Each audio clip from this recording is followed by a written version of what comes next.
Honda presents the goaltending numbers. There are some new ones about to be fashioned as a Bruin for Chad Johnson out of the University of Alaska, signed as a free agent by the Bruins last year. First game for him since preseason. You saw what he did 2-0-2 with Phoenix last year. Ryan Miller, 33, out of Michigan State, 12th year in the Sabres organization, a .926 save percentage on a team with only one win. That is really good. He said this morning, I can be better. His team certainly can be. First of 5 meetings this season between two rivals with a bitter past. And so critical for the Sabres to get the first one. Fan population has suffered through recent games. They are starting to be a lot louder about how they have been suffering. And so this is a critical moment for them. They have not won a game at home this year. Steve Ott whispering sweet nothings into the ear of his former teammate Louis Eriksson, and Dave Jackson comes over and says, calm down, boys. Well, there they go for the first one, and it's flipped to Ott, and he golfed it back in, and it's stopped behind by Johnson. Then Seidenberg banked back along, tipped back out by Louis Eriksson, and re-grabbed again and spun along by Ott, blocked down by Johnson. And ripped on ahead for the steer back up the wing. Carried back on, and a crossover move. Oh, driving to the net and unable to bash it on by was Riley Smith. We got outside position on Tyler Myers with a good opportunity. Not even 30 seconds into the first period. This one lofted on back to center ice and plugged on back by Foligno. Riley Smith with great compliments coming from his coach, Claude Julien, this morning. Moved to the second line. Brad Marchand stepped down to the third. And then Smith started to make some things happen there. This one came loose now for Ryan Miller, able to force it away to the glass. Jabbed on by Lucic, stopped around behind and filtered by Pezic, outletted neatly on for Hodgson, back up the wing for the turning Stafford. Native of Milwaukee, Wisconsin, banged that one ahead, and it's directed back in by Thomas Vanek. Back to get that is Chara, punched back up the boards, hoping for it was Lucic, working for it, and he got it. Curling back now is David Krejci. 100 seconds have passed. That one off a skate and is played by Pezic. Christian Ehrhoff fired that one back along, and it can be controlled and driven back along, putting the brakes on and hoping to get something generated as a result is Girgensons, but that one was stifled back down and outletted by Lucic back on now to Marchand. Marchand had it knifed away neatly and then played back on for Sabres control. Very close to too many men on the ice there for the Sabres on that quick transition play. Directed back in by Girgensons, and out to stop it is Johnson. Johnson whipped it away. Curling back along was Flynn, able to poke it on further. And out of the two-man-a-side scrum, it's just punched around behind for McQuaid. McQuaid lobbed one ahead that misfired and went back down. Soderberg could not stop. Ryan Miller could. Hands it on to Mike Weber, the big guy in the lineup tonight for the Sabres. Jamie McBain had played in the last game, which was a Sabres defeat back on Saturday. Now here comes Flynn with it. Flynn with a shot that is blocked high by Johnson. First start of the year for Johnson. First back-to-back set for the Bruins. They will be going back home where the San Jose Sharks are already in Boston waiting and presumably watching hockey or perhaps baseball. Twisted back out in front, and this one is grabbed off and steered back on by Grigorenko. And so it is brought right back by the Sabres again. Charging on now is Porter. Porter is swept off the play, but it's punched right back up the boards and can be held by Myers. On across for the shot. That one came from Tallinder and can be blocked down and then played. Good steal by Tallinder right at center. Lobbed one ahead that is punched on by, and trying to get some position that time was Porter, but no luck. CCHA showdown there. Michigan State all the way around against Michigan. And that one sailed out of play. Sing your favorite school song, Pierre. Going to go back to that quick outlet pass. Here's Dennis Seidenberg. He's going to pass this puck up to Patrice Bergeron, but look at the positioning of Riley Smith. Beautiful little one-touch. Tyler Myers thought that Bergeron was going to continue on that quick little transition. Defense to offense. That long stretch play created a good, solid opportunity in the first 30 seconds of this first period. Riley Smith, 22 years of age, and already making a positive impression with his new team. This one flicked around behind, can be played on by McQuaid. Banked back up. McGinley chased off there, and it popped up high. Well, I think Jerome McGinley, the most underrated part of his game, is ability to chip pucks out of his own zone. That little play there, not an easy play. He's so good at it. He uses his body extremely well and knows where the pressure is coming from that pinching in forward or defenseman on that last play. This is carried back up again by Ennis. Ennis starting it ahead, but 3 men back for the Bruins and offside. Eddie, I loved your replay of where Tyler Myers was. Trepidation's a big part of this Buffalo team in terms of their starts. Watch this. Cody Hodgson has a chance to finish on Chara. That's not good enough. You want to get the crowd into it. You want to get a good start. You want your team to have confidence. He's one of their best players. Even if you don't crush the guy, you got to make contact, Eddie. You got to touch him. You just got to go through his hands. You have to make the evening long for Zdeno Chara. Going to play a lot of minutes, and you're right. You're not going to win that physical battle, but you got to get a piece of him if you're Cody Hodgson or if you're John Scott. Eriksson is out there right now for the Bruins, and this one is fired by Bergeron and ricocheted wide. Pitching along with Boychuk, and he did take the hit. Meanwhile, this one careened across to no one in particular, and so defining that and rolling it around behind was Stafford. Eriksson and Iginla are interesting to me in how you think, Eddie, that they fit with this style that they have with Boston compared to where they were before. Maybe we'll get a chance to carry that on, as this is to the outside and a shot sizzled wide of Miller in the cage and kept alive by Chara. Fed on for a rip and shot off Miller, and it trickled just wide. What a shot that came from Smith. Held and thrown along and then bounced right back again for the play of Eriksson. Well, Smith again with the opportunities you mentioned, Doc. 2 shifts, 2 quality chances, had his stick ready to go, and that was an outstanding stop from Ryan Miller. Brendan Smith, his brother, is in action tonight for the Detroit Red Wings. This is played across now by Chara, who is drawing some boos. This comes back onto Soderberg, and he just ripped it back in. On the bounce, it's Chris Kelly playing around behind. Soderberg reaching for that one, cannot come up with it. Instead, it's Myers filtering it on through, and a little pass is tipped on to Dennis Seidenberg. Ever steady on defense for the Bruins. It's off Kelly and back in. So it's Ehrhoff there, leading ice time man for this Buffalo Sabres team at 25 and a half minutes, 11th in the league. Taken back along and rifled on across, no luck there, and it's swatted on back to center. Ehrhoff's got to be better, though, Doc. He's playing a lot of minutes, but he has to be better. He has to be that veteran guy on the back end to have it become infectious for some of these young defensemen that the Buffalo Sabres have. Here's their most stable player. Number 3, Mark Pysyk is their most stable player. And you're saying it should not be? No, not at 21. I mean, 1 year American Hockey League is great. 5 years in the Western League with Edmonton, but he shouldn't be their most steady defenseman. Torrey Krug lobbed that one on across, and it is driven back in. The Merlot line is out there now for Boston. And played along by Thornton, but that one is cut and started back up again by Porter. Steps ahead, puts on the brakes, and saw one bashed away there by McQuaid, who tries to outreach John Scott. Tough job, puck up for grabs. McQuaid still defending, marching to the front, but then is wedged off for his trouble that time. That was Grigorenko. Meanwhile, it's twisted on back. Good recovery there from Adam McQuaid. Looked like Buffalo had something going. Now Scott followed through on his hit. Back up the wing, it's Paille, the ex-Sabre. Paille curling around behind, couldn't get a pass away to the front. Bruins try to keep it going, cannot. Banked back out again by Grigorenko and fielded by Ott. So 7 minutes played here in the first period, 2 shots apiece. And it's scaled back into the Seidenberg corner. And an icing.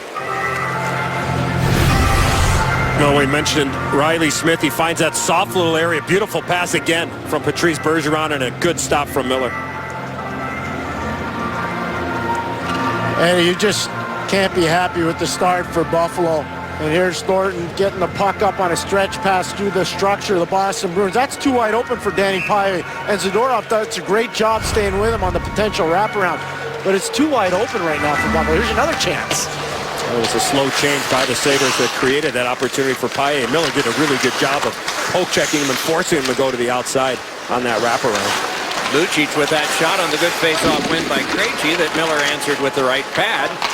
At the half boards, bashed around behind by Weber, and turning back away from harm's way is Ott. Twisted behind for Weber, and they're able to at least glass it back out to center. Dougie Hamilton back across. Bruins try to connect with something. Ryan Miller decides to whip that one away and back down, but it will go for an icing.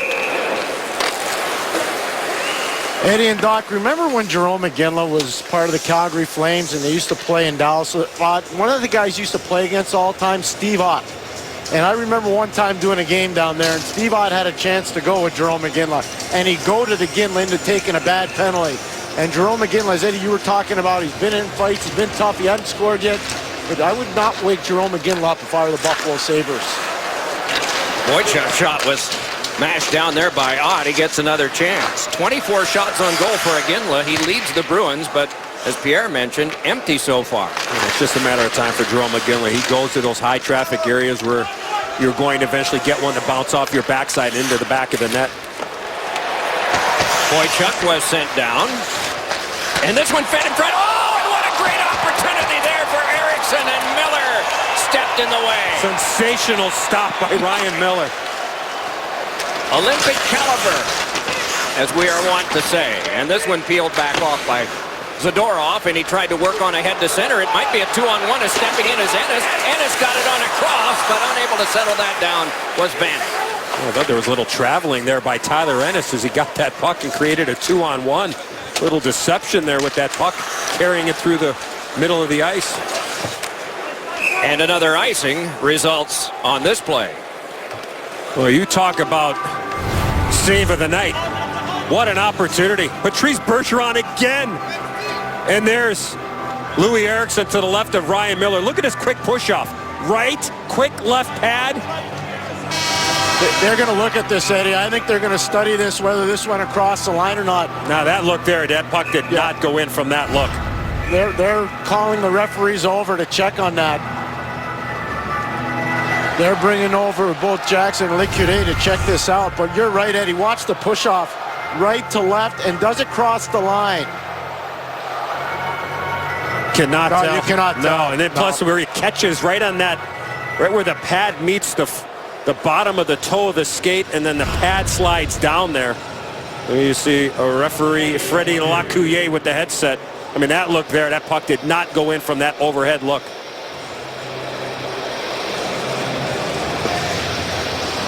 Eddie, we're talking about it before. There's Ronnie Rawson, but think about the line. There's Gregory Campbell, but you go Jerome McGinley down the line, Lucic down the line, Krejci down the line, but this is a line that's getting it done right now. Louis Eriksson right there. You see Riley Smith, and the trigger guy is Bergeron. That line has been outstanding in this game. Watch his puck come off the stick. You see the puck on edge, and I think in fairness to Louis Eriksson, he didn't get a lot on that because the puck was on edge, and as it came off the stick, it gave Ryan Miller maybe a little bit more of an opportunity. But again, for all you young hockey players out there, you get a chance like that on that weak side, remember, you got to elevate that puck. He did. Only about, 6 inches, 8 inches, but you got to throw those hands up towards the crossbar to give yourself every opportunity. And again, the puck was on edge. Much harder to do, but what a stop by Miller. Drubbed across on the angle. McQuaid after it, and Stafford was run into by him. Angled on back by Marchand, and can be played by Dougie Hamilton. Hamilton, 20 years of age, down and out pass can curl across now for Ehrhoff. So Stafford curls back for the Sabres, and it's directed back in by Hodgson. A lot of times there's that mythical 10 minutes. Maybe it's real instead of mythical about a team on the road hoping that there won't be a huge attack. Now the Bruins are the decided favorite in the contest, but have the Sabres generated anything for you? Not consistently. Fought back across for a fake and a shot. Oh, and Gergensen's pushed one on goal, and Johnson got in the way of that. Nice little move there to create that spacing there by Gergensen. I love Tallinder jumping in the rush to help out too. Pezic with a shot directed wide. Flynn able to get a piece of that one. Thrown on back by Marchand again, and trying this is Chara, twisting on across. Nudged on now to Gregory Campbell. And icing is called. Download the NBC Sports Live Extra app to watch the game live on your phone or tablet, plus have access to live chats with experts from Pro Hockey Talk. The NBC Sports Live Extra app on NBCSports.com/Live Extra and NHL.com.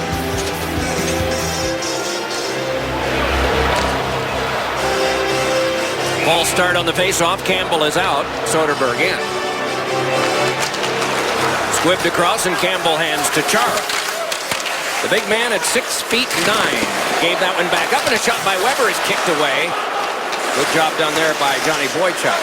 Forced on back now for the turn of Ennis. Nudged off by Boychuk. Battling there are Ott and Chara. Stride for stride, the big man matched him, didn't he? Played along now for Campbell, and Campbell pivots and drops it around behind for Boychuk. Punched off the glove of Weber, slugs one that's waffle boarded carefully away by Chad Johnson. This is Ennis with it, threw one across the net mouth wide. Punched on along and can be taken to the outside by Ennis. Misfires on the pass, and so it's Iginla bringing it ahead, and a shift change for his team. So he has to delay, and he does a good job of it. Pushes it around behind from Zadorov. Angled one across that is fed to the point for a shot by Seidenberg that's turned aside by Miller. Boy, what an effort there by Iginla. You called it, Doc. He was all by himself. It was 1 against 3. Bad recognition there by the Sabres. Somebody's got to eliminate him physically. Here's Krejci turning. Iginla in the shooting hole, and it comes to him. Just not right, but he got a shot away, and he scores! It trickled through, and Iginla gets his first of the year. Hey, this is vintage Jerome Iginla. Quick release on the high slot. This all started at the beginning of the shift. Here's Jerome Iginla. Watch the effort.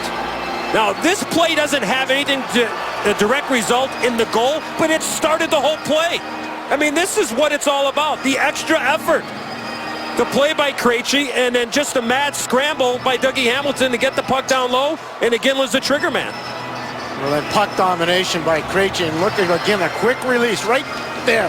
And I don't know if that touches someone's skate or not. That might have touched Weber's skate on the way in, but he finally gets a goal as a Bruin.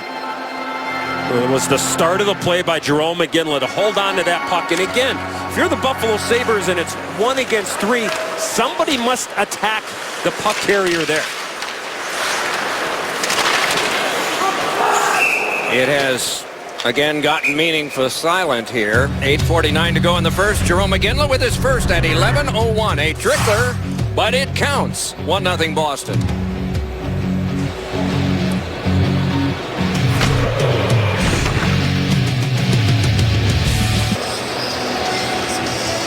Well, welcome back to Buffalo. Well, there you see Milan Lucic. Now watch that skate right there. The shot's going to come from the middle of the ice.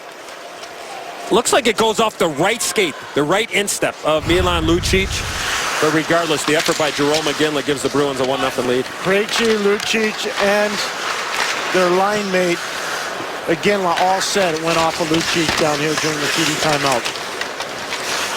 All right, well, we stand corrected on the one thing, but an earned play for that entire line has gotten the only goal thus far in the contest. See if the Sabres have anything to bring back here after they found themselves behind.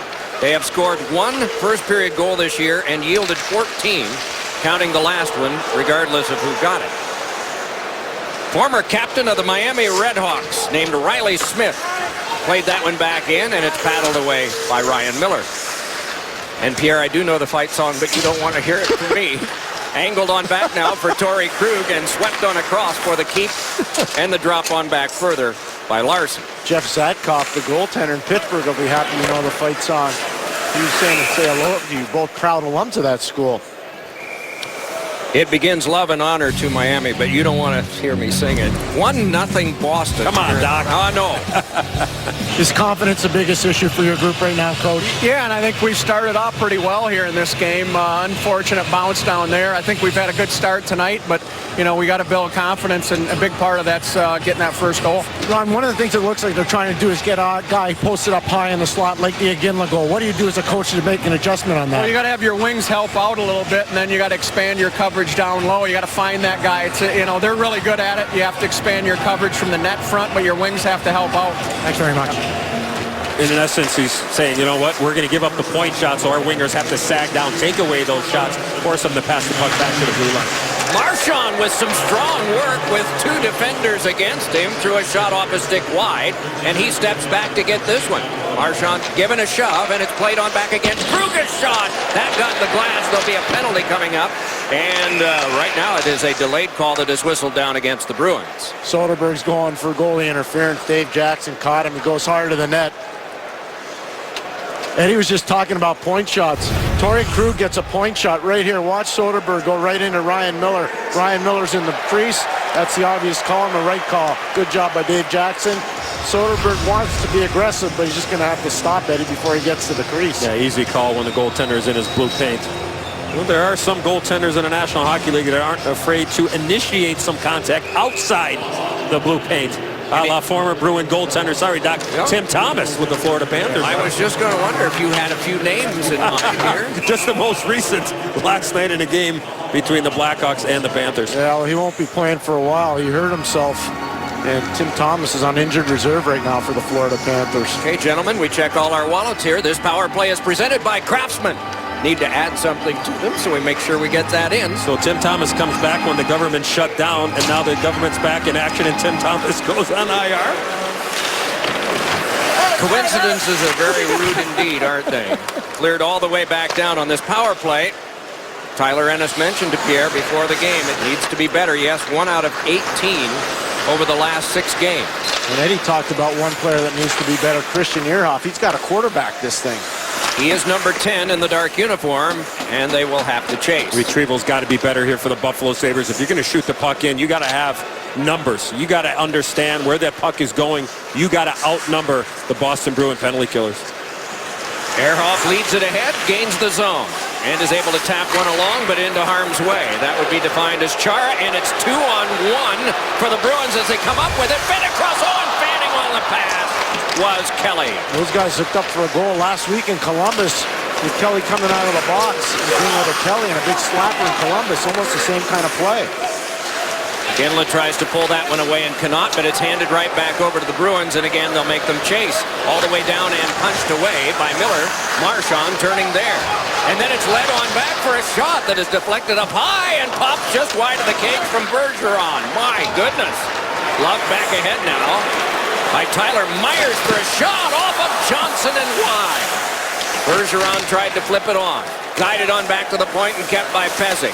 Gives it over to Myers. Myers stepping along with it now. Threw one in front, and that one shanked wide. Pushed there by McQuaid. Led to the back, Pezic. Across to Ott. Drive, and that one is kicked aside and controlled and thrown back down by McQuaid, who comes to the bench for a change with a dozen seconds left on the Sabres power play. Another good play there from Adam McQuaid. He turned his skate, so he was able to get the full blade on and stop the puck, clear it all the way. Angled back in, and this will be an icing call. Talk about the injuries for the Buffalo Sabres. Not good enough. They had the puck. Ehrhoff did a nice job of carrying the puck in. There was miscommunication. Here comes a 2-on-1. Watch how this puck just explodes off the stick of Jarome Iginla right there. See how it's on edge, and that's why Chris Kelly wasn't able to receive that pass. Well, they never quit on it either. And here's a second chance opportunity for Bergeron, a former Selke Trophy winner, is the best defensive forward in the National Hockey League. He's so effective. Eddie, is Patrice Bergeron on your Team Canada for the Olympics? Is he on Team Canada? Is he on your team? Oh, my? Oh, absolutely. Me too. Yeah, absolutely. So we agree. Tim Kerr. It's nice harmony. Lucic his fourth from Iginla and Krejci at 11:01. It has changed more times than some states' elections, but let's go with this now and put it in an ink.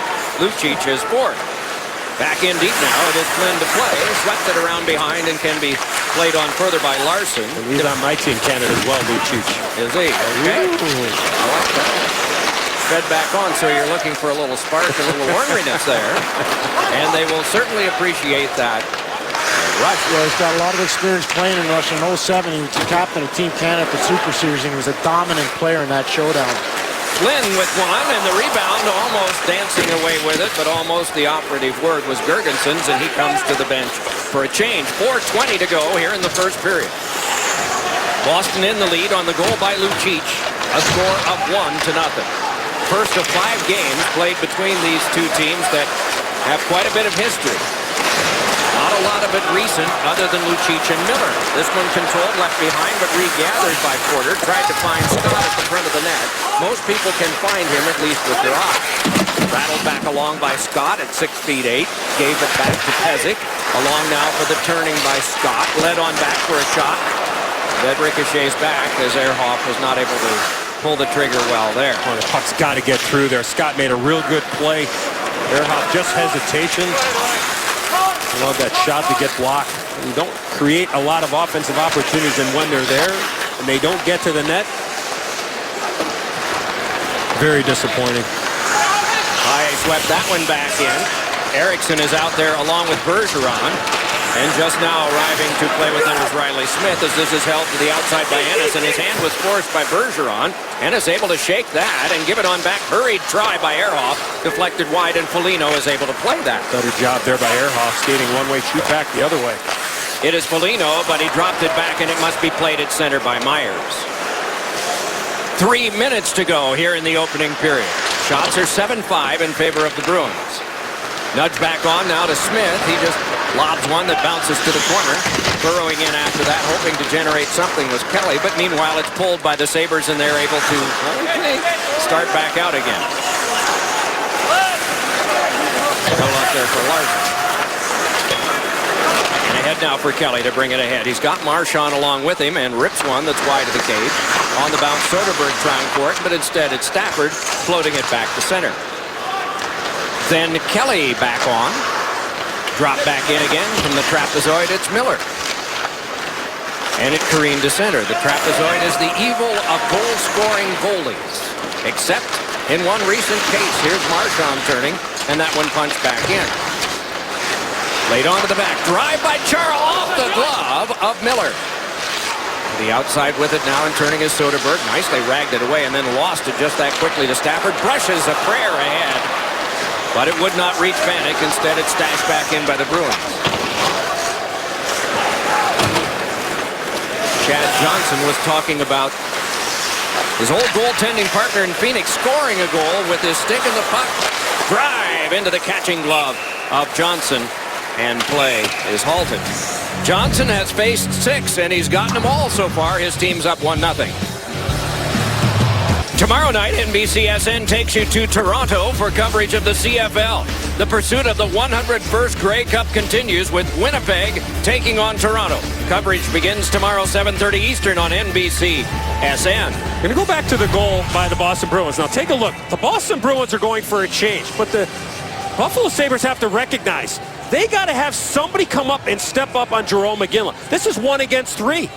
Now, I know Mike Weber comes over, but you got to take an angle where he's forced to shoot that puck in and play a dump and chase, a chip and chase type of game there. That little play cost the Buffalo Sabres eventually with the puck getting shot by Iginla and then going off the skate of Milan Lucic.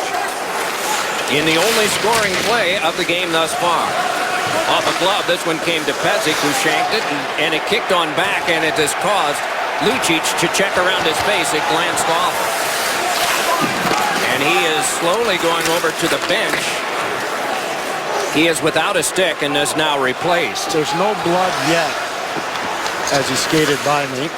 He's going straight down the hallway to the locker room as Johnson paddles this one aside for Krug. We saw that same play last night in that game between the Nashville Predators and the Minnesota Wild where Jonas Brodin took one right in the mouth.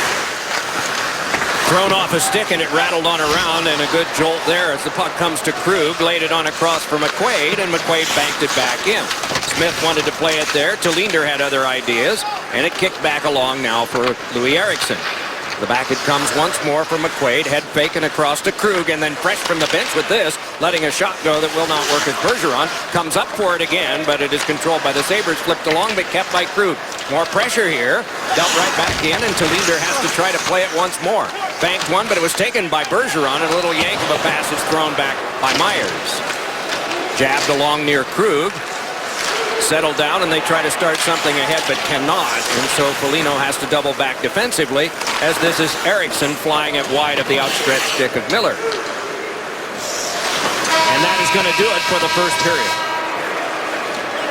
Well, one of the least popular guys in Buffalo is Milan Lucic after colliding with Ryan Miller a couple seasons ago. And you see right there, Mark Pysyk puts a puck up into the face of Milan Lucic, just trying to clear the zone on the rolling puck. There was no blood, but Lucic, who's got a bad nasal cavity to begin with, goes to the dressing room for some help. Okay, stay tuned for the Lexus First Intermission Report. Liam, Mike, and Keith, more suspension news.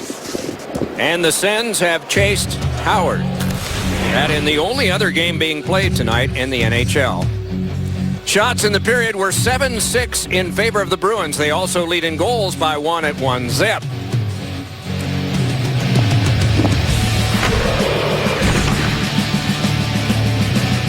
The NHL on NBCSN is brought to you by Lexus and their pursuit of perfection.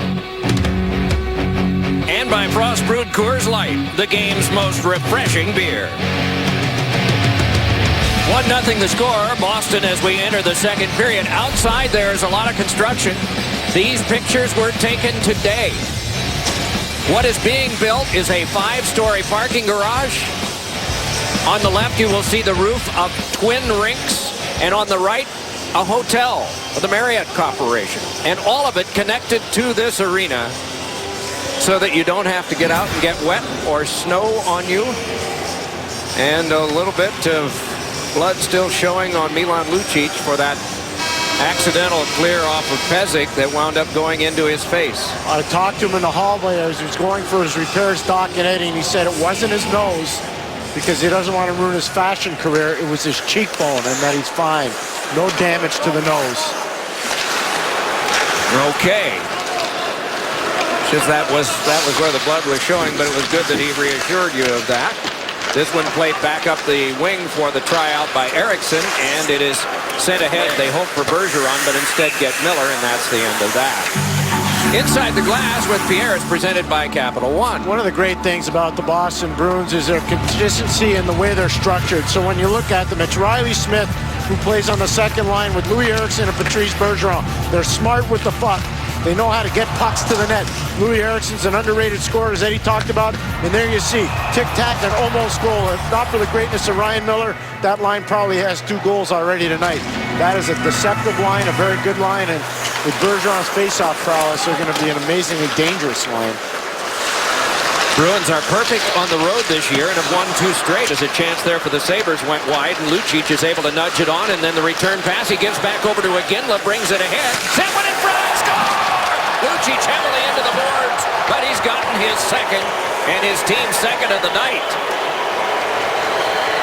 You just know he's ready to play, Eddie. He's always ready to play when it's Buffalo. Well, you talk about extra effort. So many good things on this play. Here's the play along the boards. You have support coming here. Give and go. Move the puck, move yourself. That's Lucic. 2 passes back-to-back, and then he gets outside position on Mark Pezic. No chance for Ryan Miller. Love the give and go he has with Jarome Iginla. Couldn't agree with you more, Eddie. And then the second effort. Jarome Iginla, he's in a shooting area, but not for him. He's such a deceptive passer. Puts it right into the wheelhouse, and Lucic, second effort, take a hit to make a play and score a goal. Wow. And then loses his balance and goes crashing into those boards. But you saw right after him crashing into those boards, he pumped that fist, feeling a lot better. Second of the night, fifth of the year. 2 guys going heavily, and both are getting back to their feet. Adam McQuaid, oh man, he's not in good shape coming off. He's shaking up, he's coming off woozy. Driven back around for control by Girgensons. Fed back across. And an icing to come from this. That's Donnie Del Negro on the bench talking to him. And you'll see, he's defenseless, Eddie. We just saw Lucic at one end. Doc, watch this. He can't really defend himself because there's a body right on top of him. That's Girgensons that's on top of him. And Donnie Del Negro, who's working his 1,500th game as a trainer in the National Hockey League, working real close with Adam McQuaid. Yeah, he dove to try to prevent that chance for Girgensons, and Pierre made mention with the body on top of him, wasn't able to get those hands up to be able to try to soften up that crash into the boards. Larson stood into there by Campbell, and the puck is pulled off by Seidenberg. Reaching in is Flynn. Larson again rocked a little bit by Gregory Campbell, and Campbell can step ahead with this. Swept it across. Bergeron on, and it's plopped back in again by Thornton. High A there to get it. A Sabres fan as a youth. And this one can be reversed on back by Larson, but then he played into some traffic, though did not get burned for it, but it is turned back over now, and a penalty coming up. It'll be against the Sabres. This one thrown back along by Dougie Hamilton and eventually touched. Eddie's been talking about effort all night long, Doc, and whether it's the first line or the fourth line, Ronnie Rawson can't be happy with the effort of his team. And if you're Claude Julien, you got to be thrilled with the effort. This is a fourth line. Sean Thornton takes a stick right in the face from Henrik Tallinder, and he eventually goes to the box. That's all extra effort. Eddie was talking about, Doc was talking about a Paille, Campbell, Thornton, extra effort. Now you go on to power play. Yeah, Tallinder tried to do the right thing there. He stopped, he came back, and tried to reach in for the stick of Sean Thornton, riding up high and catching him right in the face.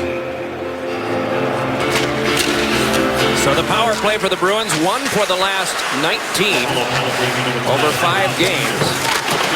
A 2-0 lead, and maybe at least a little less pressure on that power play as they walk this one across and give to Hamilton for a shot. Ooh, and that one rocked Ehrhoff a little bit. Meanwhile, it's nudged on out. They hope for Ott, but it is controlled and fed on back. Taking a little swat was Bergeron, but then he recoils, and this one kicks on to Soderberg. Tried to push it by Pezic. And it is played on further for a chance that is generated to the outside and handled further now for Hamilton. Got it onto the back for a feed across from Eriksson, and a shot that's blocked by Miller. Rebound in front. They battle for it there. Still they poke away, but Miller has got it. And he's talked about it all night long. Second effort from Boston. There's another example, Eddie. Well, good support by Patrice Bergeron, who kept his play alive initially. And then the puck got to the net from Riley Smith, and what a stop by Ryan Miller off the stick of Patrice Bergeron, who's had one whale of a game, not even 23 minutes in. Probably a good thing Ehrhoff went for the stick of Soderberg. As he goes for the body, probably puts the puck into the back of the net. From the two-a-side battle, this one kicked away from Krejci and back down. Charging after it is Porter. Shoves Krug down and will pay for it with a penalty. Delayed call is on, and they give it away right away so they can get the 5-on-3. Well, the push from behind on Torrey Krug by Porter. Yeah, right there, right in the center of the numbers. Zero tolerance on this, Eddie, and his hands are both on the stick. Watch the cross-check to the back to a defenseless player. And how often do we talk about it? You try to teach young hockey players to get that stick on the ice.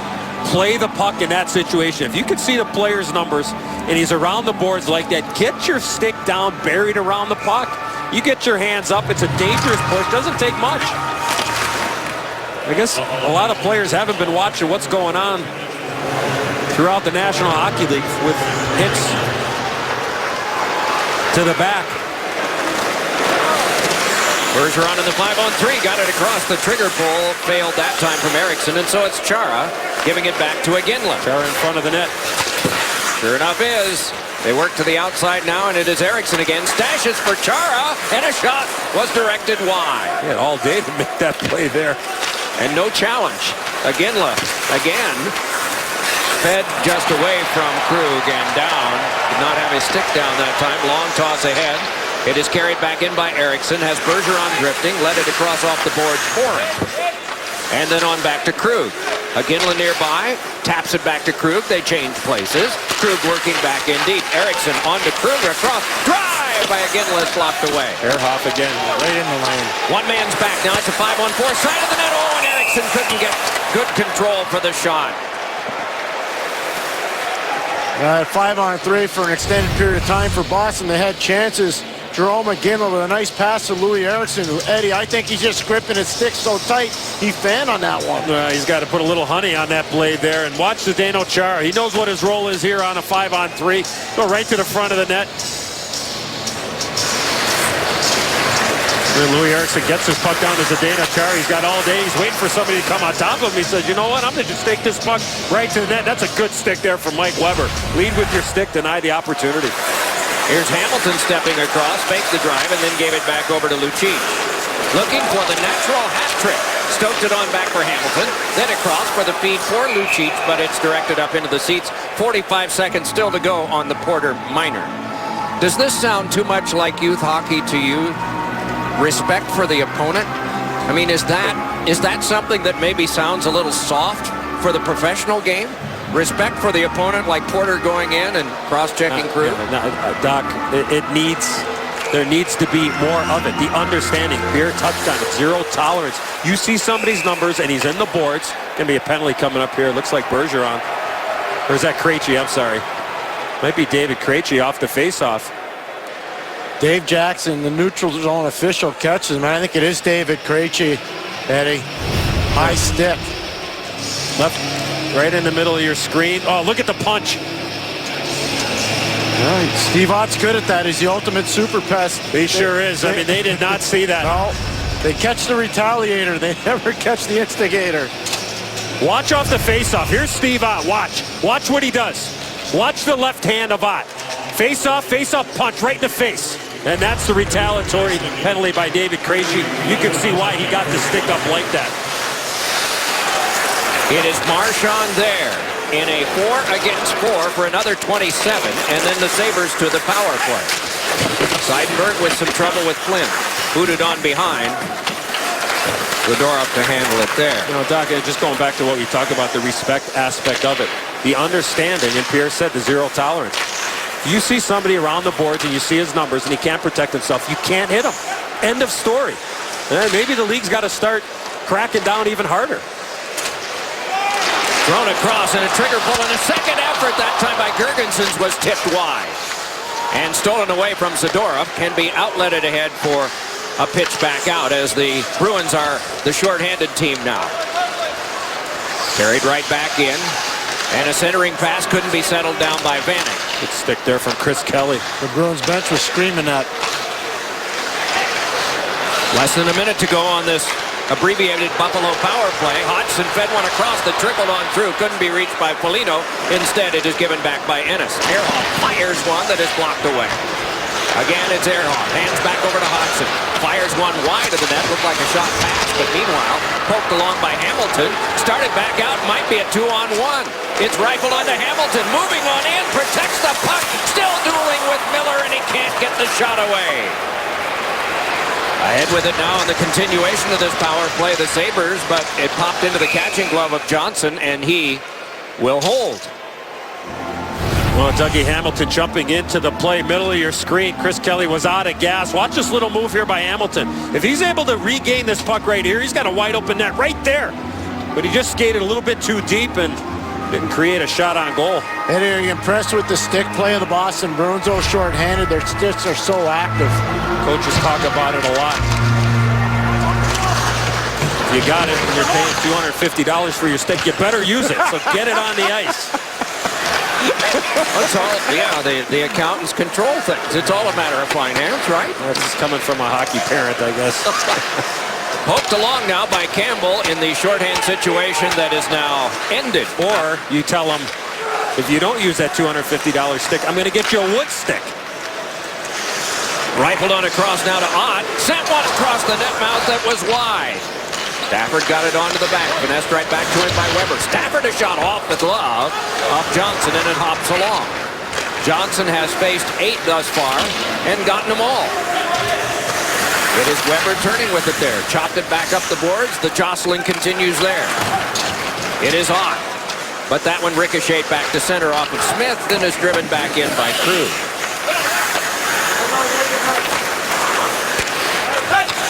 So it is the Sabres controlling, and Talinder led on ahead.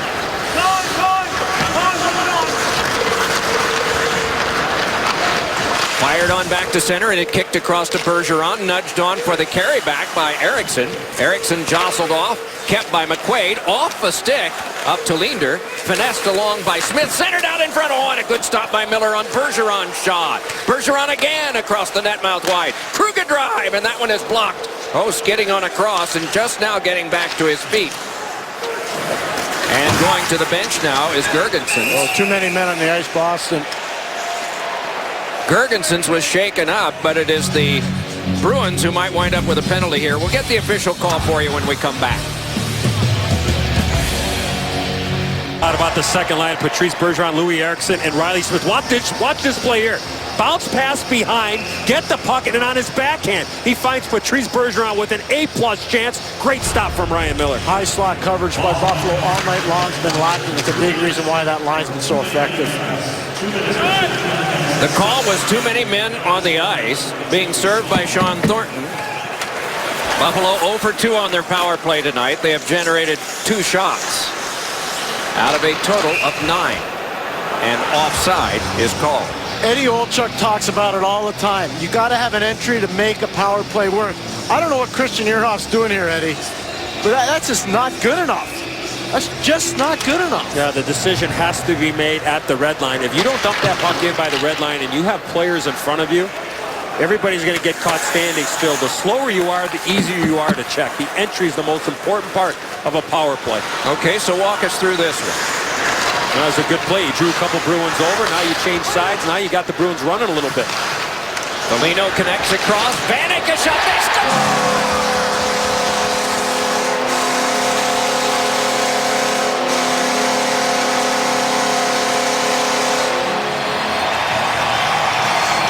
It's all about the entry, the decision making. Middle of the ice, kick it out. Now you got a chance to make a play. Side to side, quick little pass right there. And then the backdoor play. That was a heads-up play there from Marcus Foligno to get the puck to Thomas Vanek. Yeah, Vanek and Foligno do a lot of good work, and then obviously the finish, and there's a seeing-eye pass. What a great pass off the skate of Cody Hodgson by Chad Johnson. Nonetheless, that's really good hockey from Buffalo. And Eddie, I'll go back to what you say all the time. It's all about the entry. And that time, Christian Ehrhoff made the right decision. The hand is up at the scorer's table. Going to look at this one. It did go off a skate. And they have ruled that it's a good one. Yeah, the thumbs up. Is there a distinct kicking motion? Absolutely not. Cody Hodgson coming to try to get that puck on his stick right off the toe. Arm goes up. Great call made, and it's a huge goal for the Sabres. He's tied with Vanek for the Sabres lead at 3. Has more importantly cut the lead in half here. And in addition, it was when his team had the power play. This one is scaled back down and goes for an icing. Again, the entry for the Buffalo Sabres. Now, here's the puck carrier. What he's trying to do is to get these players to move in, and then what's his option? Is to kick the puck back to the right side. Skate to the middle of the ice, draw somebody to you, kick it out, and then get the support. And once you go side to side like that, board to board, when you're on the power play, it's very tough for a team to become aggressive. If you keep it on one side, everybody's going to go to the same side of the ice. So if you can kick it out and then change sides right away, you're going to give yourself an opportunity. Great execution there, finally, on the entry by the Sabres. Kept along, and here's a feed. Oh, and Foligno was checked off by Krejci, and the puck flew through. Might be a 3-on-2 developing for the Bruins as Iginla leads ahead. Iginla rifled it across. Oh, and a shot is blocked high by Miller from Krejci. Turning it back now is on. Might be a 3-on-2 the other way. Motoring back up the wing is Ennis. Blast, and a save made by Johnson. Opening up a little bit, isn't it? Krejci dropped it on back. Can be controlled by Seidenberg and carefully played to Lucic. Tried to feather it along to Krejci, no luck. Ennis turned it back the other way, nudged out by Larson, regathered by Lucic and scaled back in. Nearing the halfway point of regulation time. 7 shots to 5. Bruins this period, 14-11 in the game, but their lead is a narrower one now at 2-1. Punched across by Flynn, given on out to center where the Bruins can pop it on back. Weber denied the puck, but after it is Smith, though taken is to Linder. And back up off Girgensons, who was shaken up after blocking that shot. Back out now as he glides ahead, and it's Flynn to play it at the half boards. Defended there by Bergeron. Krug closed off well by Girgensons, and a shot, and that one blocked up high. And they'll have to chase it down. Great effort there from Girgensons.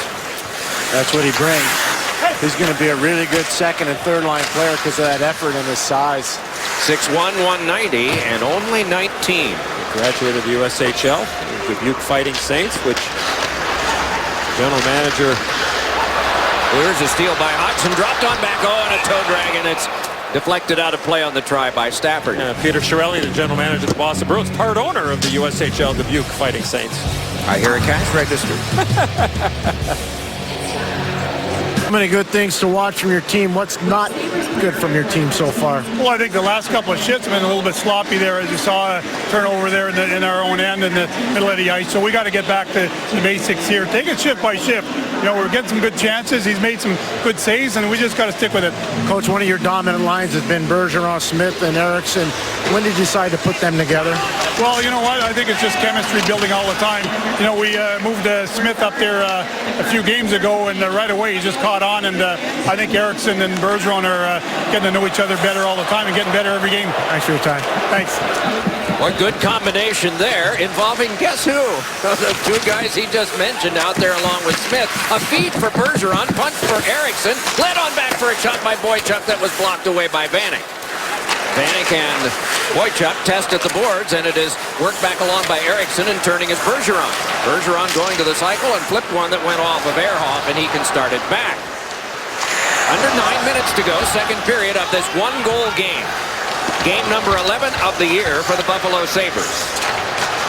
Game number 8 of the year for the Boston Bruins, whose schedule has been light but will pick up markedly over the next couple of weeks. Here is Marchand. Nice move on Myers. Steps by, pivots, trying to shake him a second time. Marchand there, a collision between two players, just getting up as Hamilton as the shot is blocked wide by Miller and taken on by Tyler Myers. Connects up with Ennis.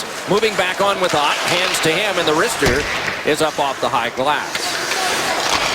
An intercept by Foligno! Save made by Johnson.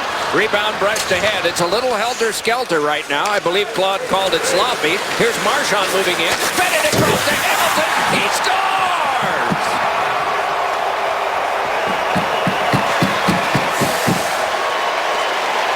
You talk about timely saves.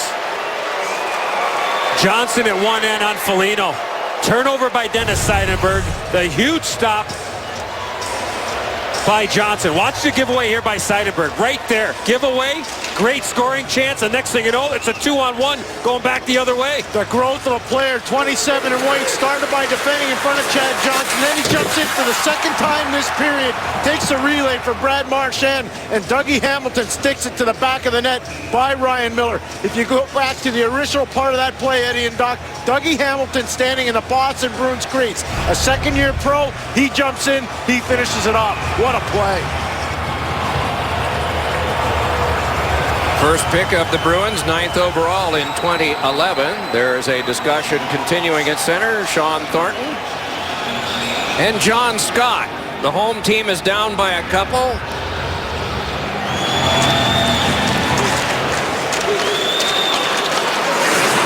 And peace in our time. That one blocked, corralled by Thornton, nudged ahead for Paille, pulls and swings one that is cut off by Weber. Guided back out, and it's floated on by Grigorenko. Scott on the wing, saw that one tapped away off the stick of Thornton, and it bounces to center. And off of Thornton and back in. This line for the Bruins has been spectacular when you consider what they are oftentimes ordered to do, bring energy back. They did it earlier in this game. They did it in the Bruins game at Florida. Thornton recently has scored a goal. They provide something that they've been doing now for 4 years, the Merlot line. Last year, Dougie Hamilton was a healthy scratch some nights because he was fatigued. Here he is, starting by defending in his own crease. He reads the play, and he knows. Stay on side and then drive to the net. Present a target as he does to Marchand, and Marchand puts it right on his tape, and he fools Ryan Miller because I think Miller was expecting a shot there. But, Eddie, I know you've been around a lot of young players. This is a kid that I think will be a star in the league. He's just starting to feel his way through right now. Yeah, a little confidence. Didn't play a whole heck of a lot last year in the playoffs. But how about the pass by Soderberg to get the puck to Marchand to create that chance? But again, the recognition by Dougie Hamilton. Quick speed. He waited to see what was going to happen, and then puck ends up in the back of the net. Might be a 3-on-2. Lucic up the wing, creeping in. Oh, and the combination was off again, sticking wide. And then Miller with a swat to the back of the legs of Jerome McGinley. Peeled off by Lucic. Pulls, fed one across, but already having gone in deep that time was David Krejci. Meanwhile, up the boards, it is played by the Sabres, and they can start ahead in the person of Ehrhoff. Ehrhoff wanted to guide for Vanek and directed in where it is hoisted along by Johnson and kept and thrown toward the net, carefully blocked by Johnson. And up the boards for control by Lucic. chopped on out to the safety of center. The last odd man rush for Dougie Hamilton was the 4th in the game.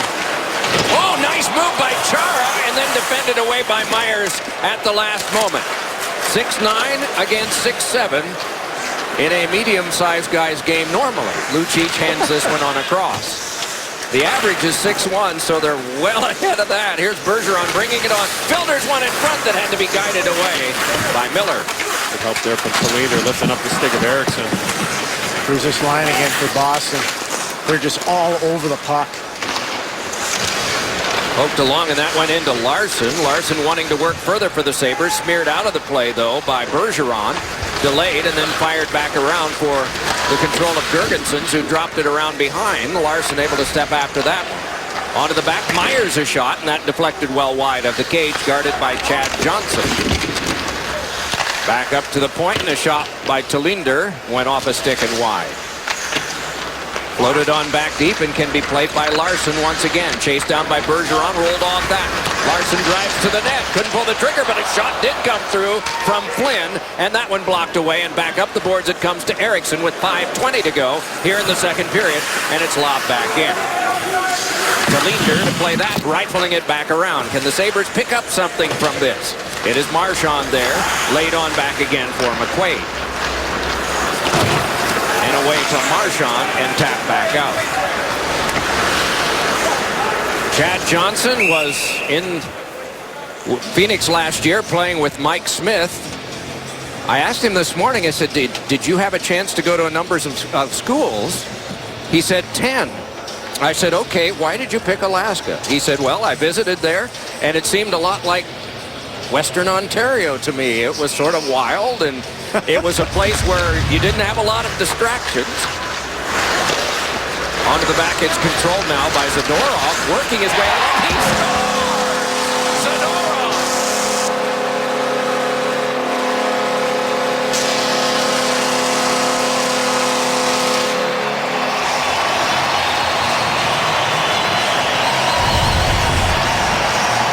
Well, good things happen when you win a faceoff, and Steve Ott with the good help with Marcus Foligno.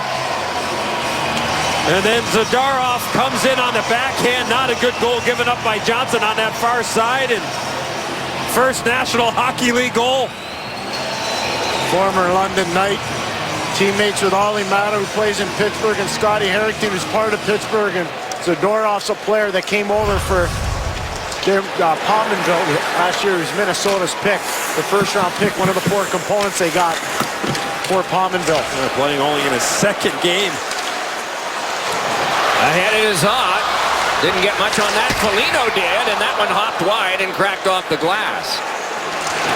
Second game, he played 11 minutes, had 6 hits in his first game. That's a good way to get your second game earned. And this one is finessed on through and sent down with Soderberg. Zadorov is a force, and looked like Soderberg was trying to trip him up, perhaps in retaliation. The bouncer goes back for Boychuk. A little over 4 minutes to go in the second period. Zadorov from Ott and Foligno at 15-10. Thornton brings it ahead. Toe dragging a shot, fought off by Miller. Rebound is steered just wide. And it is fired along, but given away to Thornton. Thornton again. And that one is knocked loose. Thornton able to come up with it once more and plays it along now to Paille. Sabres having trouble getting out. It is Campbell along to Paille once again. Shift change for the Bruins defensively. Thornton remains out there. Paille trying to trickle it through. Thornton driving to the net as it comes to the back for a shot by Hamilton. That is blocked down in front. Porter was the guy who went hurtling down. Scott trying to catch up to this one, and then Seidenberg wipes out but wands the puck on net. And it can be held by Johnson.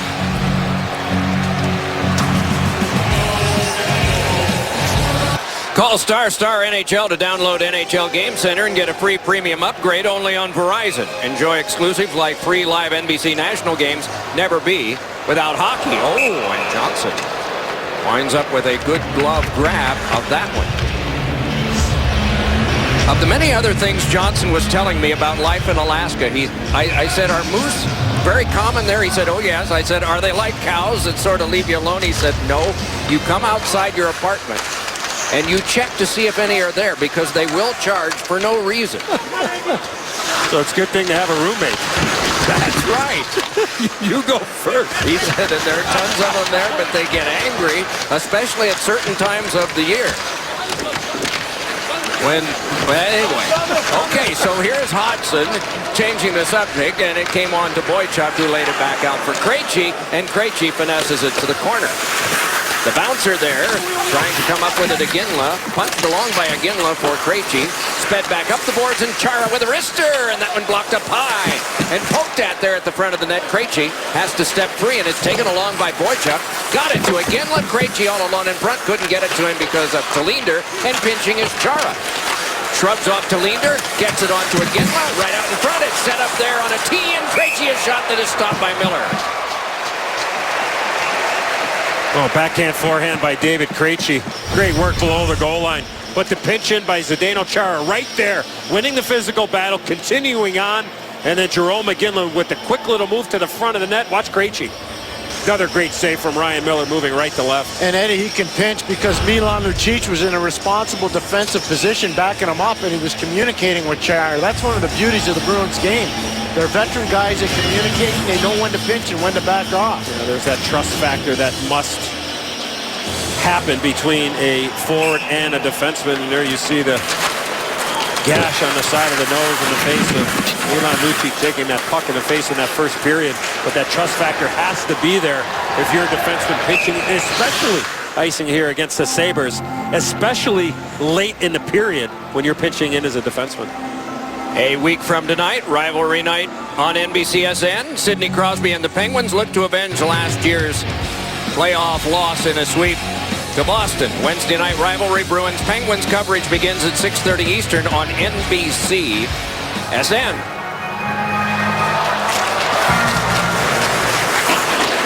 Scaled out by Pezic. Settled down and a through-the-legs pass by McQuaid and spun back in. McQuaid was saying this morning at one time he was 6'3", 168 pounds. A lot of guys can put on 30 one way. He did it the hard way by working hard and bulking up. Working with a lot of weight training, and he became a much larger guy, gained 1 inch and 30 pounds. Then there is the way that involves ice cream. Thrown across the net mouth wide onto the back now, and it's Weber. Weber turning and backhanding one, and that one shrugged down by Johnson and led back across for the carry-out by Eriksson. A lot of one and done by the Buffalo Sabres here offensively. You got to give the Bruins defense some credit. We're clearing out rebounds and second chance opportunities. No icing on a hybrid icing play there with Tyler Ennis winning that race. Nudged on for the carry by Marchand. Tips it on across. Soderberg turning. Picks up Hamilton, and Hamilton threw one that was deflecting high. Miller was positioned well, but did not see the flight of that one. It came onto the back, and now it's across for Hamilton. Another shot, and that one carefully blocked by Weber as he sprawled across. Then Hamilton again, and this one threaded on through off the stick of Kelly. Played along by Weber once more for the Sabres. And back down, and there will be an icing here. We should mention that this is the birth anniversary of a guy who will be taken into the Hall of Fame. Unfortunately, he is not with us. Fortunately, his son will, and will speak on his behalf. Ray Shero's father, Fred, born on this date in 1925. 88 years ago. Matt D'Agostini, Bennett Wolf, Louis Slager among the other birthdays today, but we wanted to salute Fred Shero, one of the more innovative and interesting people to ever coach a hockey team in the NHL, and successful too with 2 Stanley Cups in Philadelphia. Settled down now and can be played by Johnny Boychuk and led back across. Had a pretty good run in '79, huh, Doc and Eddie, when the New York Rangers to the final against Montreal. No icing on that. Yes, Pierre. They won the first game, but not the next 4. Iginla trying to work his way in front. Fed one on now to Krejci, and Krejci gets back from his knees to play it along the boards near Boychuk. On goal, and a save made by Miller. Rebound on the feet across by Lucic would not work. And so the Sabres back ahead. They got out off the wing, and it went off his stick blade. And the period has come to a close. Stay tuned for the Discover Card second intermission report. The Bruins tough on the rush. Anderson clipping the wings. And through 2 periods here, we've had 5 goals scored. Bruins have led since 11:01 of the first, but their lead is only one right now after 2 periods. Boston 3, Buffalo 2.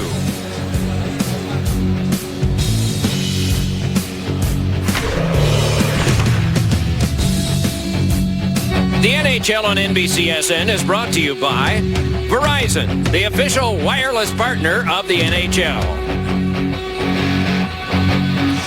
And that train has not left the station. Let's take a look at Coors Light's cold hard facts, and it has to do with teenagers. Girgensons, Grigorenko, Ristolainen, who is not playing tonight, and Zadorov, who has a goal. All of them are teenagers, the most on a single team since 1995-96. The Winnipeg Jets. Oh, my goodness. Is that right? I was there, Doc. You were there? And I wasn't one of them. Oh, okay. At a time when this rivalry was fostered, there were some tough hombres on both of these teams.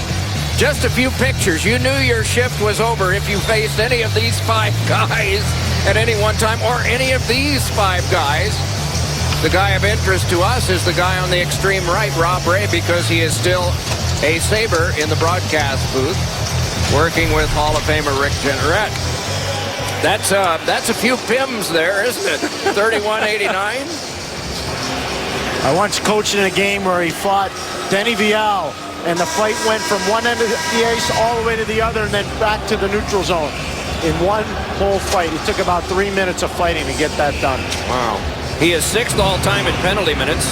Dave Tiger Williams is at number 1. Zadorov is the 2nd youngest to score for Buffalo. The youngest was Pierre Turgeon, who was 18 years, just barely, against the Hartford Whalers. Well, when you have those type of guys, as a coach, you got to be able to control your guys. They do. Yeah. Not much controlling going on in Detroit tonight. How about those Senators?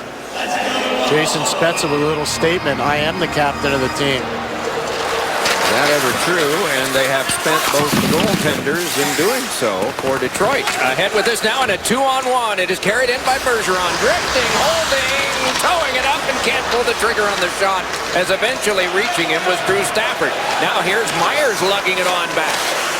The next shot could be a 2-goal lead for the Bruins, or could tie it up for the Sabres.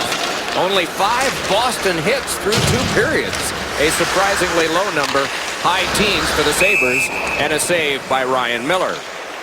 Well, Doc, we talked about Louis Eriksson in the open, and these are the type of plays that I think separates Louis Eriksson from a lot of players in the National Hockey League. How about this play along the boards? Beautiful redirect, great support from Patrice Bergeron. There probably one too many stick handles there from Patrice Bergeron, but what a play by Eriksson. Yeah, it's a good job by Ryan Miller closing it off and basically forcing Bergeron right out of the racetrack. Zadorov with his first NHL goal tonight in his 2nd NHL game. This one skipped on through to Ott. Fed on across for the carry-on, and the lob back in by Foligno. Goes in after it opposite Hamilton. And back up it comes for Seidenberg. Ran into some trouble there that came from Ennis, but Seidenberg can recoil, hand it across, and it is trickled on back. It was on this night in 1966 that Bobby Orr scored his first NHL goal against Gump Worsley of Montreal. As was the case often in those years, it was a 3-2 Boston loss to the Canadiens. That happened a good deal of the time, but Mr. Orr got his first. This one pitched on and fed out in front. Ennis, a shot and a cancellation there in a good reach by Soderberg. There's past from Larson there. Nice worming of the puck by Ennis. Able to punch it behind and scoots away again. Stashed one off the outside of the cage. And it is McQuaid giving it back on near Marchand. Pulls and then lost it on a good check reach that came from Ennis. And another shot sailed wide. What a good shift for Tyler Ennis. Around behind, this is taken by Girgensons. Shuffled off and up by McQuaid that the puck is up for grabs. Peeled off by Girgensons, and a shot was wide and hit off the glass. Zadorov hands it on across. Jammed right on back again by Weber.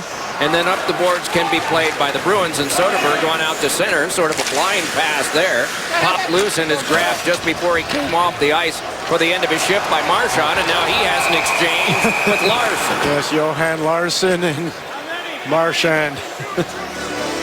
And all in the middle of it is Pierre McGuire, who is inside the glass. Well, Doc, we see a 3-2 game right now in favor of the Boston Bruins, but for the Buffalo Sabres, why are they in trouble all the time? They don't get good starts. You can't let up on the forecheck there. Can't be haphazard with the puck right there. This is all in the first period. And then we see Ehrhoff's soft on the puck. It's bad starts for Buffalo. They've been outscored going into this game 13-1 in the first period this season. And for Ron Rawson, they got to find a way to hit the ignition switch right out of the gate. They can't wait to the second and third period because they're falling behind all the time. I think that mindset has to be, as everybody understands the page, it's getting everybody into it. You're going to play the same way. It's redlining in to start those games. It's everybody's going to get a finished check sometime in your first couple of shifts. You can't run around and make those hits, but you got to find a way. This is going to be icing against the Bruins, is to find a way to have better starts, to get yourself hit or be hit. Should be the mindset of the Buffalo Sabres to have better first periods.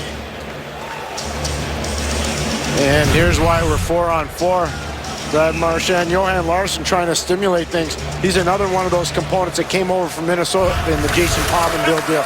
Eddie and Doc, I'd watch Johan Larsson play a lot. He played for Brynäs in the Swedish Elite Series. I truly believe he's got a chance to be a captain of a team in the NHL. That's the kind of character player he is. Pretty high praise here. Around behind now, centering pass comes all the way for a play. Oh, and it might have been an opportunity for Foligno, and out to pat it away with his stick is Johnson. Could have easily been interference there on Krug. The Buffalo bench agrees with you, Eddie. Bergeron floats one that's into the catching glove of Miller, and play is stopped. Well, after a rush by the Buffalo Sabres, this puck gets in behind there in that free hand. It was Torrey Krug's left hand that just impeded the progress of Marcus Foligno. It was a good play there by Foligno to get the puck in behind Torrey Krug, but that free hand is what I saw, and I think the reaction, Pierre, you talked about the Buffalo bench.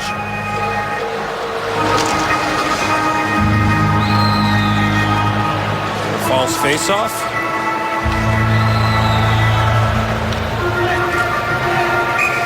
Iginla on this draw, and it is won by Hodgson. Played along by Ehrhoff. Had trouble with Iginla. Iginla able to control, but then canceled out by Ehrhoff, and pinching along is Chara. Outreached everybody. Iginla tried to center. Chara able to bag it there and work to the outside. This is Chara on back to Seidenberg. Shooting one that is deflected high, blocked wide by the falling Pezic, and is nudged around behind on the 4-on-4 opportunity here. Chara shot, and a save by Miller. My goodness. Played along by Krejci. Onto the back, Seidenberg. Jammed right back along, and Krejci with it there. 3/4 of a minute on the coincidental minors. Lugged back out again by Ehrhoff. Glides on and flipped one that was tough for Pezic, and we get a stoppage of play. The puck had been played by a high stick. The wizardry of David Krejci getting this puck to Zdeno Chara. Iginla's strong board play, and then the creativity and the smarts puts it right into the wheelhouse for Zdeno Chara. What a play by Krejci.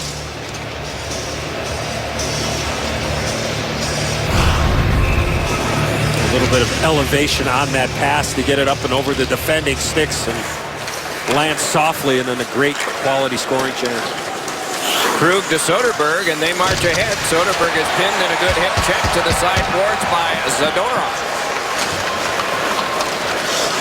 He will be a favorite here, not only for scoring goals. He continues that kind of hitting and positional play. As a teenager, he has a long run ahead of him, and he's on the challenge here for Soderberg. Around behind for Smith, right out in front. Towed by Krug. He scores! You can't lose this battle, Eddie. We talked about lost battles. Drew Stafford loses this battle clean. Torrey Krug just out-muscles Drew Stafford. Strong board play, and Stafford knows right away. Watch the matchup. It's created right here, and then you lose the battle. Can't contain your guy, and right through Ryan Miller. And that's what leads to frustration. That drives coaches nuts. You get to 4-on-4 hockey. It's forwards have the D, and the D have the forwards. Pierre talks about it. Stafford a forward, Krug a defenseman, fights his way to the front of the net, gets body position, Stafford all the way around. And you see that? That's a great look. We're going to go back and take another look at that. As Stafford got spun around, his stick swung around and actually caught the stick of Ryan Miller and was not able to close up the area in between his legs. Carried back up for the drop back in a 2-goal Boston lead yet again. Larson's pass was in a dangerous area, but it can be played back along by Payet. Always interesting to see who the coach puts out after the scoring of a goal, either for or against. Claude Julien has come up with the Merlot line, and that is not an unusual decision for him. Forced back along, and still they jam at it. Two-a-side battle. They have been together for the championship year. The first 20 games, Brad Marchand was the winger on that line, and Daniel Payet came in to join Sean Thornton as well as Gregory Campbell here. But that's a long time for any line to be together, particularly one that has the role that they do. This one forced back in. Thornton at 36 in the last year of his contract currently with the Bruins. Jammed on now for the take by Bergeron. Bergeron puts it on the stick of Louis Eriksson. Takes a look ahead. Once Marchand, Eriksson run into it. He is dazed. There'll be a penalty coming up here. And it will be a little more than that. John Scott, McQuaid gets the 2 right hands in early. Man, they're over to take care of Eriksson right now and get him off the ice as this scrap is now over. Claude Julien's irate on the Boston bench. He's not usually very demonstrative. He's not happy at all. He's eyeballing Ron Ralston. He's usually not like that. He knows it's a tough game. He's really upset with a hit on Louis Eriksson. He's usually, Eddie, you know he was a rough customer when he played. He's eyeballing Ron Ralston. You'll see Louis Eriksson makes a play in the neutral zone, gets it in. Oh, that's a late hit. That's a cheap shot. That's a late hit. That's unacceptable. And that is going to draw the ire. That's an elbow right to the head. Totally unacceptable. Yeah, I don't know if he hit him with the elbow, Pierre, but certainly the principal point of contact was the face or the jaw of Louis Eriksson.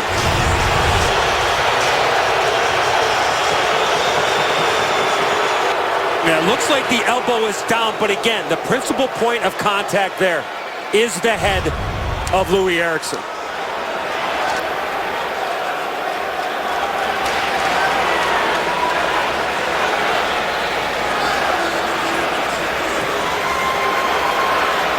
Nothing is posted on the board yet. Well, Scott is in the box, and now he's going to leave. The door's open, and he's going off.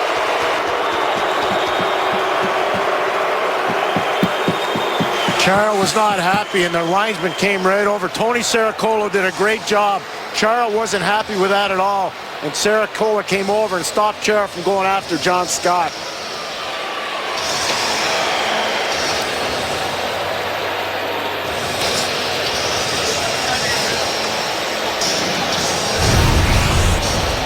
Principal point of contact that he talks about, and then watch the extension.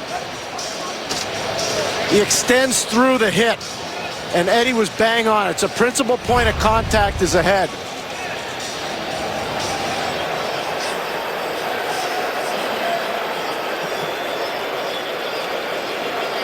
McQuaid has a minor up on the board, a major up to Scott with additional minutes on. Yeah, exactly, Doug. I would imagine probably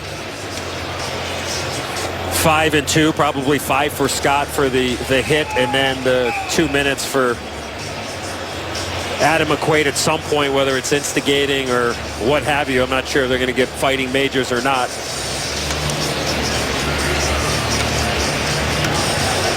And don't forget the size difference, too, the size factor when a guy like John Scott delivers a hit like that on a guy like Louis Eriksson.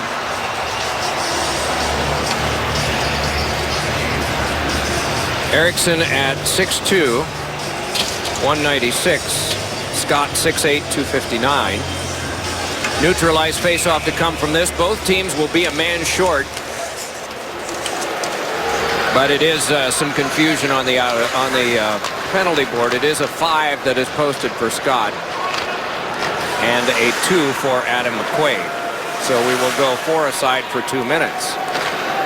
barring anything further. These tend to be isolated incidents anymore. They do not mushroom as much most times, although there is a recent exception involving Lucic and Miller.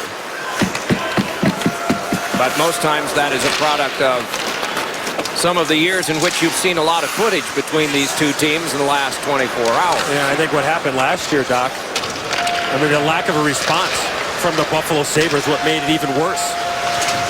Chara shot fought off by Miller, jammed right back, and Chara is able to keep. I'd be shocked if there isn't a response by the Boston Bruins at some point in Good this for game. you, Eddie, because you're right on, and believe me, they're talking about it. They're not happy at all about that. It is a long road that does not turn back at least once. Chara working to the outside, swept it back. Krejci with it there. Fires, and that one blocked away by Pezic. Nudged right back to him. 53 to go on the minor to McQuaid. And it is set up by Chad Johnson. Johnson with a little trouble there, finessed it on through, and some help came from Iginla, and then to Linder, and then Iginla again. So a little ragged right now, but it is Boychuk stepping ahead. He's got Iginla on the break, and the pass will not get there. To Linder, and Iginla challenge, and it is stepped on ahead by Kelly. Holds and fed on for the shot that is turned aside by Miller from Iginla. Pumped around in front and careened back over to be taken further by Tyler Ennis. Pushed past Iginla, and to Linder tries the other way, and that didn't work because of Kelly. So it is Tyler Myers. Foligno marching ahead. Second-generation Buffalo Sabre. Father Mike was well-known and respected here. And it is his assistant coach with the New Jersey Devils now. This is carried back ahead by Bergeron. Handed back over for the feed by Thornton, just in case there's anything in mind. Right back along they come, and it is played into traffic by Zadorov. Nudged across, though, for the setup by Bergeron. Peels to the outside. Bergeron finessed it on. Soderberg gave it to the back. Angled on across now to Krug. Krug fed it back. Held there by Hamilton. Across for the settle down by Soderberg. 2.5 to go on the major penalty power play, and the drag play at the front does not work. Soderberg turning it to the outside. Got it on back. Hamilton a shot. That one fought off. Rebound is poked wide by Stafford of his own goal and worked along by Weber. But Soderberg. Then to the back again, Hamilton. Gives across to Krug. Steps ahead and wrists one. Fought off by Miller. Rebound scramble, and they're able to clear back down. Miller able to see a couple of opportunities for the Bruins on their power play.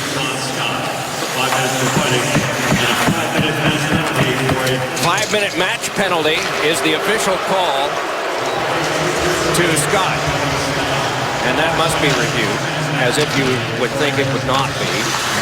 Anything that involves the head and a match penalty, of course, is well watched, as this is thrown by Lucic. And then Krug's side of the net. He had Smith there, but it just didn't work. Then to the back it comes to Lucic again. Worked onto the side of the net. Right around in front, and Krug kicks but could not control until he got to the corner, and then it's up for grabs again. Larson is there. Lucic on a cross. Drive by Krejci, and a loud pad stop by Miller. Still they can't clear. Lucic again to the back. Stepping across Krejci. Gave it over to Krug. Score! 5-2. Well, it's just a matter of time. The Boston Bruins moving the puck around beautifully, but the one thing was their puck retrieval. Loose pucks, they find a way to keep the play alive. Riley Smith with the lift of the stick of Christian Ehrhoff kept that play alive, and Torrey Krug, far side, beats Ryan Miller. And all the space that big number 33 takes up down low. Opens up time and space for Krug to shoot the puck right through Ryan Miller. They were on a mission on that power play. They wanted to make Buffalo pay for that terrible hit on Louis Eriksson. And they have 5-2. They lead. Seidenberg gets at least one assist on the play. I'm not sure whether there'll be another accorded, but Dennis Seidenberg has the primary anyway. So it is 5-2. Yep. And we notice a few more of the blue seats. And it is Marchand holding now. Laid on to the back, Seidenberg. Steps across, hands on to Marchand. 42 to go on the major penalty, or match penalty power play, I should say. Given on to the back again, Seidenberg across to Iginla. Across, and that one tipped on over. Hamilton with a shot that is blocked. Talinder tried to kick it out, or play it out, and a soccer move by Seidenberg kept it from going the length until now, and it must be played by Kelly. 23 to go on the match penalty power play. Ripped on across for the walk back in by Jerome Iginla. Iginla turning, knifed off his stick by Ott, played by Marchand, defended away by Weber, and around it curls for Hamilton. Side of the net. Marchand defended away. Nice steal there by Zadorov. Could not clear out. It is held by Kelly. Marchand fed one. Iginla got it. Tried to return. Could not. Brushed along and is kept alive remarkably by Hamilton. Now Marchand around behind. Flew one that went off Kelly. Taken back up by Stafford. Outletted ahead for the carry back on. And marching in but not having anything develop out of that was Grigorenko. He will come to the bench on a change. Penalty box for a change is empty. 8:50 to go here in the third period, and it is 5-2 the Boston Bruins. They have won all three of their prior road games, going for 4 straight. And looking good in that process now as it's Boychuk stepping ahead. Lobbed one on that is played by Paille, and Paille plopped it on back. Campbell after that one. And then Paille tried to rip one in front. It kicked right back to him, so he plays it behind for Campbell. Tries to step away from Ehrhoff. And with some help, Ehrhoff came up with it, lost it off the stick of Vanek, and turned back over to the Bruins, who have had a lot of the puck possession play here as the game has worn on. So Johnny Boychuk turning as the teams are making changes in lines yet again. The Sabres are doing it right now. Campbell defended away. That one popped on back for Tyler Myers, and Myers flipped one that had to be wanded away on the try by Chara. It kicks back to him again, and the big man is able to play it across, and then it's brought on by Krejci. Under 8 minutes to go here in the third. Pierre, we need to ask, are you noticing still some snarl from those Bruins as a result of the... okay, so that's settled at least for now. For now. You know what, Doc? I think they're obviously getting ready for their game tomorrow with San Jose. I don't think they want to waste their hands punching it out tonight. Makes sense. 32 shots to 15 Boston. They lead 5-2. And from our Wendy's RoboCam, there's Christian Ehrhoff. He has a chance to clear this puck away. Talk about the extra effort. Riley Smith right there lifts up the stick. Puck gets turned over. Puck eventually ends up in the back of the net. The shot from Torrey Krug. Let's go back to Krug's first goal. Talk about the extra effort. Watch what ends up happening with that man's stick right there, Drew Stafford. Watch what ends up happening with his stick. He turns around, slashes Ryan Miller. He moves his stick out of the way. It ends up going off the right skate of Drew Stafford past Ryan Miller, and that's the kind of period it's been for the Buffalo Sabres. What do they say, Eddie and Doc? You make your own luck? Yeah, it's been that way this season for them. This is game 11. And they enter with just 3 points. Larson trying to work ahead, but it's brought on by Lucic. Should have more than 3 points. Yeah. This team is much better. Obviously, they're not playing the way that they should be or need be. But I think more than anything else, it's how in a lot of situations. I mean, we've done a couple of their games, and I mean, they've had stretches where they've played extremely well. But you got to figure out a way to be able to do it more consistently.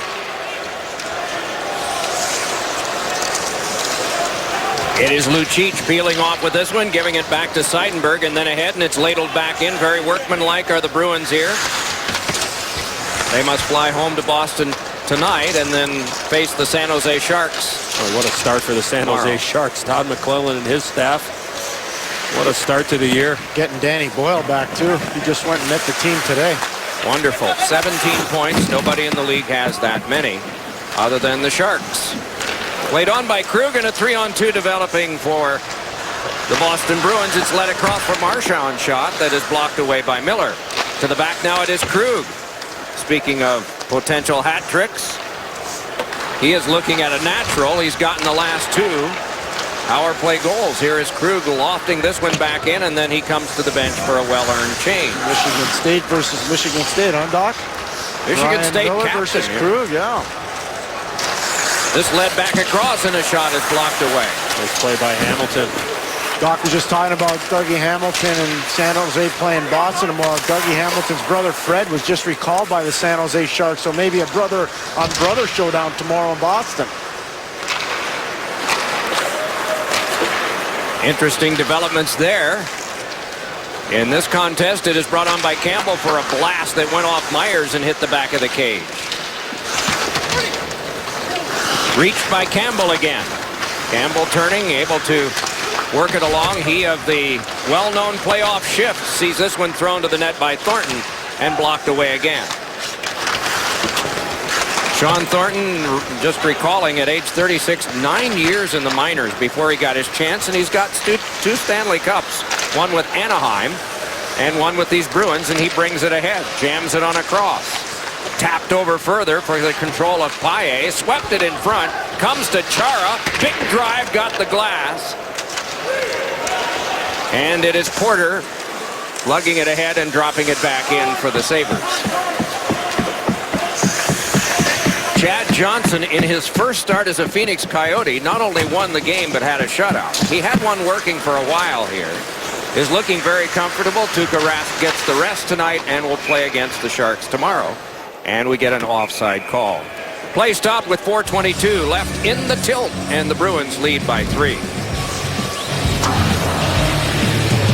Watch live out-of-market games with NHL Game Center Live. One subscription lets you watch on your computer, smartphone, tablet, and connected devices. Visit NHL.com/GCL. There's Tuukka Rask, the guy who will be in the cage tomorrow night against San Jose as the Bruins retreat. Chad Johnson is there tonight. Both of them were on time for training camp 45 years ago tonight. Glenn Hall was not in the St. Louis Blues training camp. Jacques Plante had to play in a loss in Toronto because Glenn Hall was given extra time to report to camp so that he could get his crops in. Meanwhile, around behind, this is Kelly. They had sympathy for farmers back then. He used to tell him that he was painting his barn red. Well, that was one of the other years. Yeah. Here's Marchand there. He had a story and a good one every year, and the teacher bought it. Well, for a goalie, is that smart to have a red barn with the barn light? I don't know. You make a point. Good shot, Eddie. Well, Mr. Hall was pretty good, though. So, because when you play, as long as he did that many games in a row, you can paint your barn any color you want. That's right. Over 500. That's a record we're never going to see broken. Doug Jarvis's existing record for consecutive games. Same. Meanwhile, back with this, it is thrown back in by Girgensons. Out of his cage to get it is Johnson. Lobbed right back along for the carry back out by Krejci. Sent on ahead for the rifle shot across that is just fielded off the boards by Krug and lobbed back in.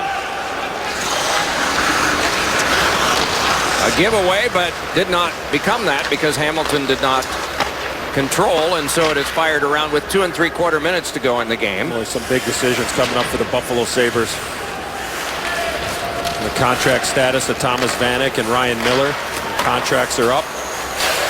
Miller, I think, has been a force in this game to keep it as close as it was, and Vanek has not been. Latter stage is third period. 3-goal advantage for Boston.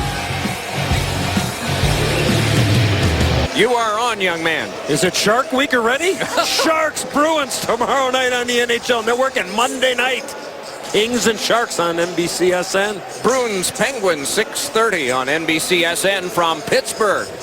Coverage begins with NHL Rivals. Download the app or watch live online at NBCSports.com/live extra. Yeah. Can't wait to see you in the new press box in New York, Doc. Oh, yes. This one trickled back along and can be twisted on back to control of Krug again. Yes, the Garden has a 3-year program has been underway, and now it is concluded. And many changes have been made after year 1 and 2 and even more. And the third year one involves us, and we'll get to be there for a Monday night game between the Rangers and Montreal Canadiens that will be in late October, the very first home game of the year for the New York Rangers. Welcome back home. Set up now for the carry by Smith, and he lost that one. It's punched off of Foligno and also off of Chara.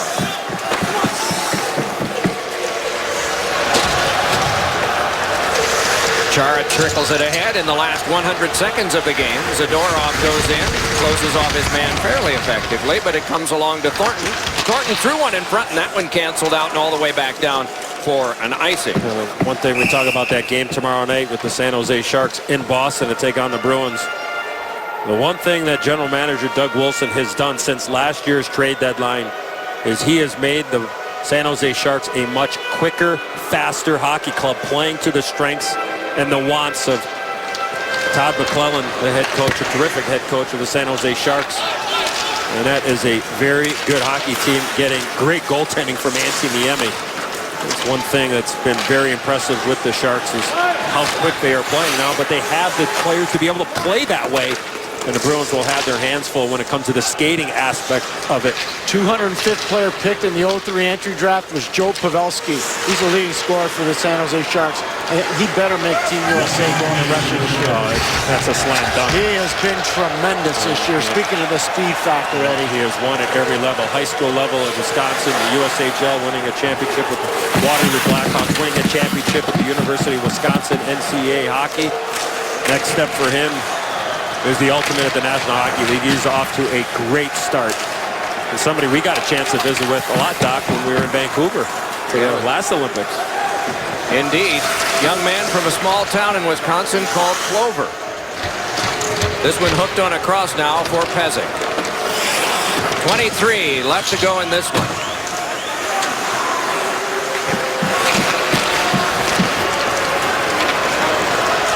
Very workmanlike job. The game was up for grabs for a while, and the Bruins made sure that the ultimate payment on the scoreboard was rendered when Louis Eriksson was knocked off the ice.